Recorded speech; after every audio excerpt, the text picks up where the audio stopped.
Iran ಅಮೆರಿಕದ ನಡುವೆ ಮತ್ತೆ ಯುದ್ಧ ಶುರುವಾಗಿದೆ. ಅಮೆರಿಕದ ವೈಮಾನಿಕ ದಾಳಿಯಲ್ಲಿ ಹಲವರು ಸಾವನ್ನಪ್ಪಿದ್ದಾರೆ. ಈ ಡೆಡ್ಲಿ ದಾಳಿಯಲ್ಲಿ 14 ಮಂದಿ ಸಾವನ್ನಪ್ಪಿರೋದು, 78 ಜನರಿಗೆ ಗಾಯವಾಗಿದೆ. ಇದು ಈ ಕ್ಷಣದ ಅಪ್ಡೇಟ್. ಇದು ಇರಾನ್ ಮೇಲೆ ದಾಳಿ ಮಾಡ್ತಲ್ಲ ಅಮೆರಿಕ. ಈ ದಾಳಿ ಲೇಟೆಸ್ಟ್ ಅಪ್ಡೇಟ್ಸ್ ಏನು ಅಂತ ಹೇಳಿದ್ರೆ 14 ಜನ ಹತರಾದರು. ಒಂದು ಕಡೆ ಖಮೇನಿ ಶವಯಾತ್ರೆ 5 ದಿನಗಳಿಂದ ನಡೀತಾ ಇತ್ತು. ಇವತ್ತು ಅಂತ್ಯಕ್ರಿಯೆ ಮುಗಿದ ಮೇಲೆ ಅಂದರೆ ಅದಕ್ಕಿಂತ ಮುಂಚೆನೇ ಶುರುವಾಗಿತ್ತು.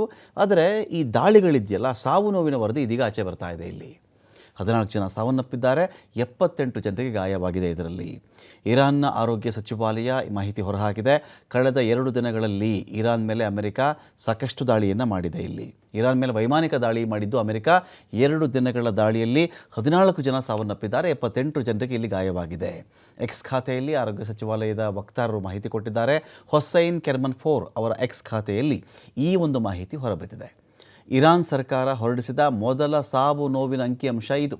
ಕಡೆ ಖಮೇನಿ ಅಂತ್ಯಕ್ರಿಯೆ ಮುಗಿಲಿ ಅಂತೆಲ್ಲ ಇತ್ತು.